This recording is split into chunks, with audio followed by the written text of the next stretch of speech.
داسې تصور وکړئ چې ستاسو د لاس انجلس څخه چې د امریکا یو ښار دی د نیویارک په لور باندې سفر دی او ستاسو د طیارې پیلوټ یوازې د 3.5 درجو په اندازه جنوب طرف ته د جهاز مخه تاوه کړي، نو آیا تاسو به دا یقین وکړئ چې تاسو به د نیویارک په ځای باندې په واشنګټن ډي سي کې ښکته کیږئ؟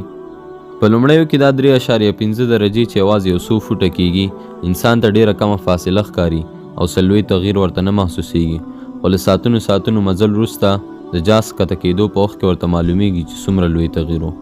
او همدا مثال زمونږ د عادتونو هم دی. بعضې کارونه او عادتونه په لومړیو کې موږ ته ډېر کوچني ښکاري، خو چې کله په دوامداره توګه او د ډېر وخت لپاره ترسره شي نو په انسان کې لوی بدلون رامنځته کوي. مثلا د ښو ملګرو سره کېناستل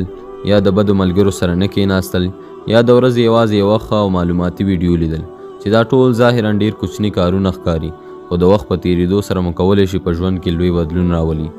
نو تاسې هم له همدا اوس نه کوشش وکړئ چې کوم کوچني او خراب عادتونه مو چې دي په ښو او مثبتو عادتونو یې بدل کړئ چې دا کوچني اصلاحات به مو ژوند بدل کړي.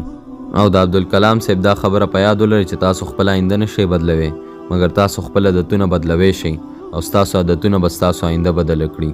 نو کوشش وکړئ چې له اوس نه ښه عادتونه جوړ کړئ تر څو ښه آینده ولرئ.